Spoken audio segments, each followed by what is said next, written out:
औज़ुबिल्लाहिमिनश्शैतानिर्रजीम बिस्मिल्लाहिर्रहमानिर्रहीम। My dear students, अस्सलाम वालेकुम वरहमतुल्लाहि वबरकातुहू। बेटा, आज का लेक्चर हमारा चैप्टर नंबर 3 का लेक्चर नंबर 2। कल हमने ये चैप्टर शुरू किया था, पिछला लेक्चर हमारा इसका लेक्चर 1 था। आज का लेक्चर हमारा lecture number 2 from chapter number 3 S block elements. हम आज जो टॉपिक इस चैप्टर का करने जा रहे हैं, that is very very important topic of chapter number 3 and the title of the topic is manufacture of sodium metal by Downs process. जेसी डाउन्स नाम का एक बंदा था जिसने एक इलेक्ट्रोलाइटिक सेल डिज़ाइन किया था, जिसको उसके नाम से मंसूब करके डाउन्स इलेक्ट्रोलाइटिक सेल कहा गया। इस इलेक्ट्रोलाइटिक सेल को बनाया उसने कैसे? एक आयरन का, लोहे का एक सिलेंडर था जिसकी अंदरूनी दीवार उसने फायर ब्रिक्स यानी लाल जो भट्टे पे पकी हुई ईंटें हैं उसकी एक अंदरूनी दीवार थी, बाहरी दीवार उसकी जो थी वो आयरन का एक सिलेंडर था। ये फिगर आपकी किताब में पेज नंबर 29 पे बनी भी हुई है, आप देख सकते हैं इसको। तो एक लोहे का सिलेंडर है जिसकी अंदरूनी दीवार फायर ब्रिक्स की है। इस इलेक्ट्रोलाइटिक सेल में दरमियान में कार्बन का, ग्रेफाइट का एक रॉड वर्टिकली हैंग कर दिया गया जिसको एनोड का नाम दिया गया। इस कार्बन एनोड के दोनों अतराफ राइट लेफ्ट आयरन का कैथोड रखा गया। कैथोड और एनोड के दरमियान एक जालीदार दीवार लोहे की दे दी गई ताकि कैथोड और एनोड पे जब कैटायन एनायन आए तो एक दूसरे के साथ दोबारा रिकम्बाइन ना हो पाएँ, और आयन्स अगर दोबारा रिकम्बाइन हो गए तो फिर आपका वही मोल्टन NaCl को फ़ायदा नहीं होगा, वो दोबारा से फिर सोडियम क्लोराइड बन जाएगा। तो बेटा जी, सोडियम क्लोराइड को मोल्टन फॉर्म में लाकर आपने यहाँ पर सोडियम मेटल की तैयारी करनी है, इंडस्ट्री में सोडियम मेटल बनाना है। अब इस मकसद के लिए जो इलेक्ट्रोलाइटिक सेल है उस पर मैं बात कर रहा था कि भाई आयरन कैथोड के ऊपर फिर एक इन्वर्टेड ट्रफ टी रखा गया, एक उल्टा बर्तन नुमा चीज़ रखी गई जिसको ट्रफ टी कहा गया। इस ट्रफ टी को पाइप P के ज़रिए कनेक्ट किया गया वेसल V के साथ। तो ये आपका कंस्ट्रक्शन है डाउन्स इलेक्ट्रोलाइटिक सेल का। डाउन्स इलेक्ट्रोलाइटिक सेल में मोल्टन स्टेट में सोडियम क्लोराइड को रखा जा रहा है ताकि उसमें से आप सोडियम और क्लोरीन अलग कर सको। मगर बेटा, जैसा आपको पता है कि सोडियम क्लोराइड का प्योर फॉर्म में जो मेल्टिंग पॉइंट है वो है 801 डिग्री, जो कि ठीक ठाक हाई वैल्यू है मेल्टिंग पॉइंट का। लिहाजा बतौर इम्प्योरिटी इसमें कुछ मिकदार कैल्शियम क्लोराइड की ऐड की जाएगी ताकि इसका मेल्टिंग पॉइंट कदरे कम किया जा सके। तो मेल्टिंग पॉइंट इसका कैल्शियम क्लोराइड मिलाने से तकरीबन 600 डिग्री तक आ गया, यानी 201 डिग्री तक मेल्टिंग पॉइंट इसका ड्रॉप हो गया और आपका प्रोसेस कदरे आसान हो गया, कदरे तेज़ हो गया। अब ये जो फ्यूज्ड मिक्सचर है सोडियम क्लोराइड और कैल्शियम क्लोराइड की, इसको आपने डाउन्स इलेक्ट्रोलाइटिक सेल में दाखिल करना है। सबसे पहली बात तो ये कि जैसे ही सोडियम क्लोराइड और कैल्शियम क्लोराइड की मिक्सचर को आप मेल्ट कराओगे तो डेफिनेटली सोडियम क्लोराइड आयोनाइज होगा, जो कि सोडियम के कैटायंस और क्लोराइड के एनायंस में, डेफिनेटली कैल्शियम क्लोराइड भी इसी तरीके से आयोनाइज होकर कैल्शियम के आयंस और क्लोराइड के आयंस बनाएगा। अब वर्किंग ऑफ डाउन सेल पे बात की जाए तो डाउन्स इलेक्ट्रोलाइटिक सेल में आपने सोडियम क्लोराइड और कैल्शियम क्लोराइड का मोल्टन स्टेट में जो मिक्सचर रखा, सोडियम क्लोराइड की आयोनाइजेशन आपको इस तरह से होके मिलेगी, सोडियम आयंस और क्लोराइड आयंस। अब इस मिक्सचर को जब इलेक्ट्रोलाइटिक सेल में डाल के आप इलेक्ट्रिक करंट पास कराओगे तो जितने भी क्लोराइड आयंस होंगे कंटेनर में वो माइग्रेट करना शुरू कर देंगे towards iron carbon anode. Carbon anode पे जाके क्लोराइड आयंस ऑक्सीडाइज होंगे, इलेक्ट्रॉन लूज करेंगे। क्लोरीन बतौर गैस एनोड के ऊपर से एक आउटलेट बना हुआ, एक ओपनिंग बनी हुई, वहाँ से निकल जाएगी। अब कंटेनर में आपके पास सोडियम आयंस बचेंगे और कैल्शियम आयंस बचेंगे। सोडियम आयंस को और कैल्शियम आयंस को इलेक्ट्रिक करंट पास करोगे तो ये आपके आयरन कैथोड के ऊपर जाएंगे। आयरन कैथोड पे जाके सोडियम रिड्यूस होगा बतौर लिक्विड, कैल्शियम भी रिड्यूस होगा बतौर लिक्विड। कैल्शियम चूंकि सेकंड ग्रुप का एलिमेंट है जिनकी डेंसिटी फर्स्ट ग्रुप वालों से ज़्यादा होती है, so being less more denser calcium will be settled down और सोडियम लिक्विड फॉर्म में आयरन कैथोड के ऊपर से राइज करके इन्वर्टेड ट्रफ टी में आएगा। इन्वर्टेड ट्रफ टी में से होता हुआ पाइप P में, पाइप P से होता हुआ वेसल V में, जहाँ से आप इसको लिक्विड फॉर्म में कलेक्ट करोगे। लिक्विड सोडियम को जब आप फ्रीज करोगे तो वो सॉलिडिफाई होके आपको सोडियम मेटल प्योर फॉर्म में मिल जाएगा। इस तरह ओवरऑल प्रोसेस अगर आप देखो रिएक्शन हुआ क्या, सोडियम के कैटायंस आयरन कैथोड पे गए, इलेक्ट्रॉन गेन करके सोडियम बतौर लिक्विड मिला, जबकि क्लोराइड के एनायंस इलेक्ट्रॉन लूज करके ऑक्सीडेशन करके एनोड पे गए। एनोड पे क्लोरीन आपको गैस की सूरत में मिली, 2 electron plus 2 electron minus cancel. Sodium chloride में से जो सोडियम आयन और क्लोराइड आयन मिले थे, सोडियम आयन न्यूट्रल हो गए बतौर सोडियम लिक्विड के, क्लोराइड आयन न्यूट्रल हो गए बतौर क्लोरीन गैस के। तो बेटा जी, Downs electrolytic process is the industrial method for the production of sodium metal as well as chlorine gas। तो ये दो इंडस्ट्रियल प्रोडक्ट्स आपको डाउन्स इलेक्ट्रोलाइटिक प्रोसेस से मिलती हैं, एक सोडियम मेटल मिलता है और दूसरा क्लोरीन गैस मिलती है। ये आज का आपका पहला topic, that is very very important topic. अगले टॉपिक पे बात करेंगे।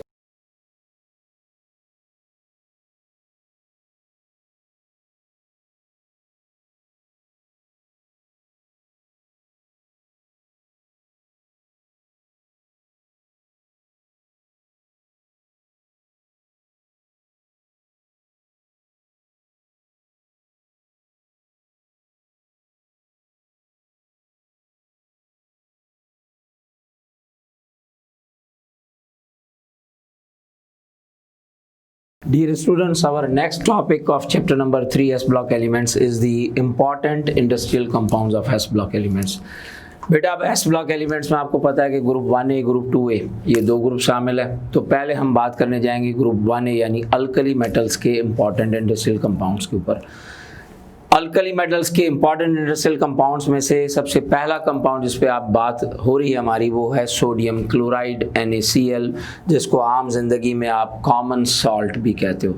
कॉमन सॉल्ट के अलावा इसको टेबल सॉल्ट भी कहा जाता है, क्योंकि डाइनिंग टेबल पे अक्सर औकात सोडियम क्लोराइड यानी नमक आपको नज़र आता है खाने पीने की चीज़ों के साथ। So sodium chloride is the most commonly available compound of sodium.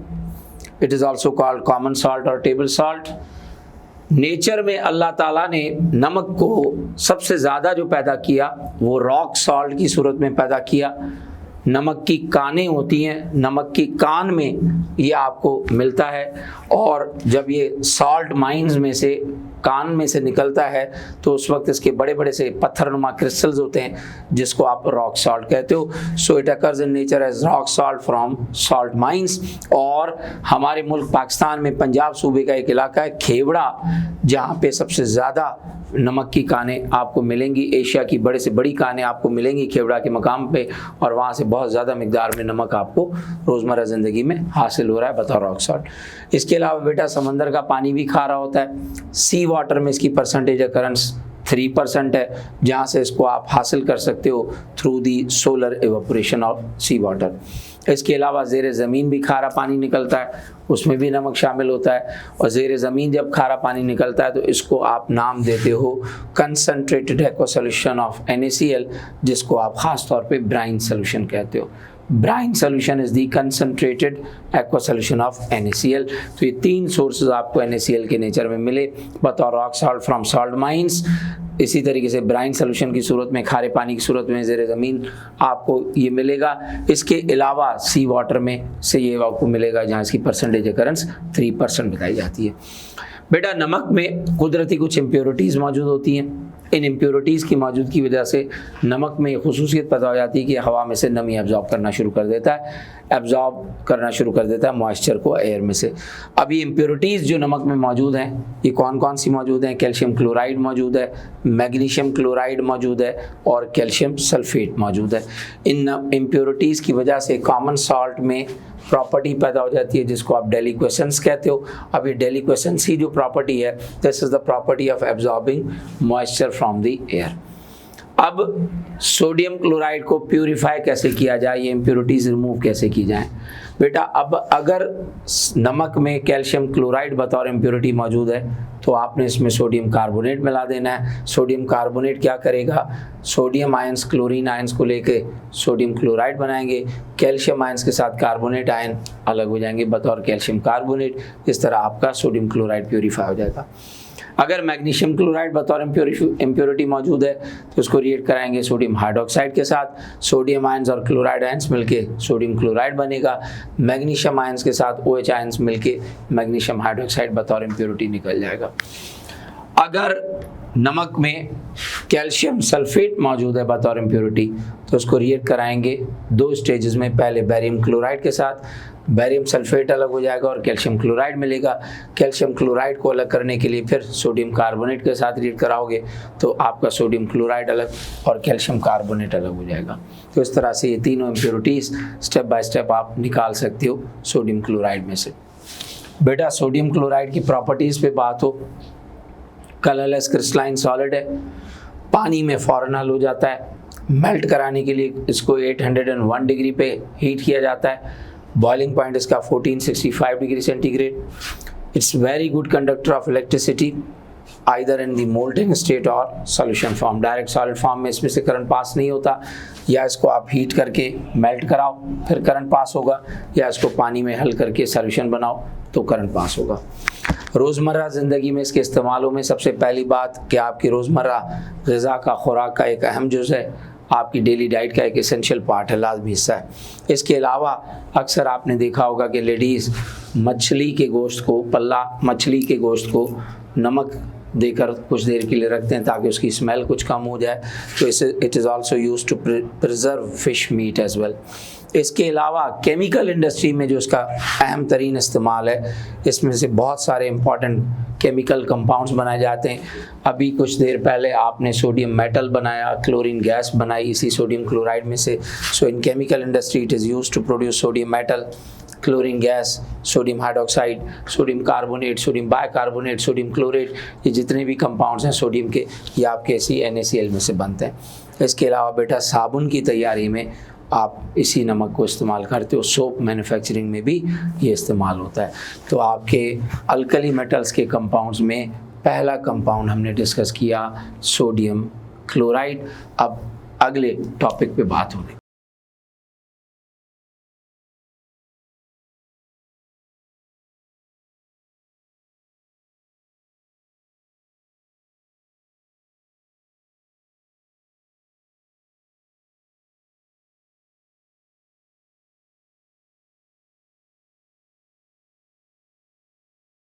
बेटा आपका अगला topic important industrial compounds of alkali metals के हवाले से जो हम बात करने जा रहे हैं, that is the manufacture of sodium carbonate and sodium bicarbonate bye ammonia solvate process. अब इंडस्ट्री में लार्ज स्केल के ऊपर सोडियम कार्बोनेट और सोडियम बाइकार्बोनेट को बनाने का जो तरीका है, इसका नाम अमोनिया सॉल्वे प्रोसेस रखा गया। Solvay was the scientist, he was a Belgian engineer, पूरा नाम उसका अर्नेस्ट सॉल्वे था। और अमोनिया को one of the starting material use किया गया, अमोनिया गैस को, लिहाजा पूरा नाम इस प्रोसेस का अमोनिया सॉल्वे प्रोसेस पड़ा। रॉ मटेरियल्स, स्टार्टिंग मटेरियल जो इस प्रोसेस में इस्तेमाल हुए उसमें अमोनिया गैस है, ब्राइन सोल्यूशन है जो कि कंसनट्रेटेड सोडियम क्लोराइड का सोल्यूशन है, अमोनिया गैस है और कार्बन डाइऑक्साइड गैस है। कार्बन डाइऑक्साइड आपने लाइमस्टोन को हीट करके हासिल करनी है, अमोनिया गैस आपको अमोनियम क्लोराइड को गर्म करोगे तो उसमें से मिल जाएगी, और ब्राइन सोल्यूशन आपका ज़ेरे ज़मीन खारा पानी भी मिल सकता है, नमक को पानी में डाल के आप ब्राइन सोल्यूशन बना सकते हो। अमोनिया सॉल्वे प्रोसेस को कराने के लिए हमें मुख्तलिफ स्टेप से गुजरना पड़ता है और वो 3 स्टेप्स होते हैं। पहला स्टेप होता है अमोनिएशन ऑफ ब्राइन, दूसरा स्टेप होता है कार्बोनेशन ऑफ अमोनिएटेड ब्राइन, और तीसरा स्टेप है conversion of sodium bicarbonate into sodium carbonate. बेटा पहला जो स्टेप है अमोनिएशन ऑफ ब्राइन, इसमें आप क्या करोगे, आप ब्राइन सोल्यूशन को अमोनिएटिंग टावर में लाओगे। अमोनिएटिंग टावर में आप ब्राइन सोल्यूशन के साथ अमोनिया गैस मिक्स कराओगे। तकरीबन 5 से 6 मिनट तक अमोनिया गैस मुसलसल ब्राइन सोल्यूशन के साथ मिक्स होती रहेगी जब तक ब्राइन मुकम्मल तौर पे अमोनिया के साथ सैचुरेट ना हो जाए। अब ये ब्राइन जिसमें अमोनिया गैस मुकम्मल तौर पे मिक्स हो गई, इस ब्राइन को आप नाम दोगे अमोनिकल ब्राइन या अमोनिएटेड ब्राइन। इस पहले स्टेप में कोई केमिकल चेंज नहीं आता, ये फिजिकल इंटरेक्शन है, मिक्सचर बन जाता है अमोनिया का ब्राइन सोल्यूशन के साथ। अब अब ये जो अमोनिकल ब्राइन है इसको आप नीचे लाओगे, अमोनिकल टावर से लेकर नीचे लाओगे, इसको लाया जाएगा सॉल्वे टावर में। सॉल्वे टावर को कार्बोनेटिंग टावर भी कहा जाता है। अब ऊपर से ये अमोनिकल ब्राइन आप उतारते चले जाओगे सॉल्वे टावर में, नीचे से सॉल्वे टावर में आप कार्बन डाइऑक्साइड गैस दाखिल कराओगे। कार्बन डाइऑक्साइड गैस इस अमोनिकल ब्राइन के साथ करेगी रिएक्ट और मुख्तलिफ केमिकल चेंजेस आएंगी जो कि 3 मराहिल में आएंगी। पहले मरहले में अमोनिकल ब्राइन में मौजूद अमोनिया, ब्राइन में मौजूद वाटर और जो आपने कार्बन डाइऑक्साइड गैस दाखिल की, ये तीनों चीज़ें मिलके आपको अमोनियम कार्बोनेट मिलेगा। अमोनियम कार्बोनेट मज़ीद पानी और कार्बन डाइऑक्साइड को लेके अमोनियम बाइकार्बोनेट में चेंज होगा। अमोनियम बाइकार्बोनेट बिलाखिर ब्राइन में जो नमक मौजूद है उसके साथ रिएक्ट करके सोडियम बाइकार्बोनेट बनाएगा और अमोनियम क्लोराइड अलग हो जाएगा। सोडियम बाइकार्बोनेट का कमर्शियल नाम बेटा बेकिंग सोडा या बेकिंग पाउडर, जिसको आप अपनी देसी बोली में मीठी सोडा भी कहते हो, पकौड़ों वगैरह में भी इस्तेमाल होती है, चनों में भी इसका इस्तेमाल होता है। बेकिंग का जितना भी काम है उसमें यही बेकिंग सोडा बेकिंग पाउडर इस्तेमाल हो रहा है, सोडियम बाइकार्बोनेट। अब तीसरा मरहला बिलखुसूस इस सोडियम बाइकार्बोनेट को हीट करा के इसमें से पानी अलग किया जाएगा, कार्बन डाइऑक्साइड अलग की जाएगी और आपको सोडियम कार्बोनेट मिलेगा जो कि एनहाइड्रस फॉर्म में होगा। एनहाइड्रस फॉर्म में सोडियम कार्बोनेट को आप कहते हो सोडा ऐश। अब ये जो सोडा ऐश आपको मिला Na2CO3 एनहाइड्रस फॉर्म में, इसको आप पानी में डाल के इसका सोल्यूशन बनाओगे और दोबारा से उस सोल्यूशन को इवेपोरेट कराओगे तो इसके साथ 10 वाटर मॉलिक्यूल्स बतौर वाटर क्रिस्टलाइजेशन लग जाएंगे। इसकी कंपोजिशन अब बनेगी Na2CO3 10H2O। इस हालत में बेटा इसका कमर्शियल नाम है वॉशिंग सोडा और इसका केमिकल नेम बनता है सोडियम कार्बोनेट डेकाहाइड्रेट। तो इस तरह से सोडियम बाइकार्बोनेट आपका पहले एनहाइड्रस सोडियम कार्बोनेट में कन्वर्ट हुआ सोडा ऐश में, सोडा ऐश को आपने रिक्रिस्टलाइज कराया अपने एक्वा सोल्यूशन से तो आपका वॉशिंग सोडा मिला Na2CO3 10H2O। यहाँ मैं आपको बताता चलूँ बेटा कि अक्सर औकात ये कमर्शियल नाम कॉमन नेम्स फार्मूला के साथ आपसे पूछे जाते हैं एमकेट में बतौर MCQs, तो ये याद कीजिएगा। इस प्रोसेस में आपको सोडियम बाइकार्बोनेट मिला NaHCO3 बेकिंग सोडा इसको कहते हैं, सोडियम कार्बोनेट एनहाइड्रस फॉर्म में Na2CO3 तो सोडा ऐश कहलाया। सोडियम कार्बोनेट के साथ 10 वाटर मॉलिक्यूल लगे सोडियम कार्बोनेट डेकाहाइड्रेट तो ये आपका वॉशिंग सोडा कहलाया। तो आज का आपका लेक्चर बेटा यहीं पे ख़त्म करते हैं। इंशाल्लाह अगले लेक्चर में इनके 2-2 4-4 यूजेस हैं सोडियम कार्बोनेट के, सोडियम बाइकार्बोनेट के, वो करेंगे और फिर एक और इम्पॉर्टेंट टॉपिक पे बात होगी सोडियम हाइड्रोक्साइड की मैन्युफैक्चरिंग पे। टिल देन अल्लाह हाफिज़, अल्लाह निगहबान।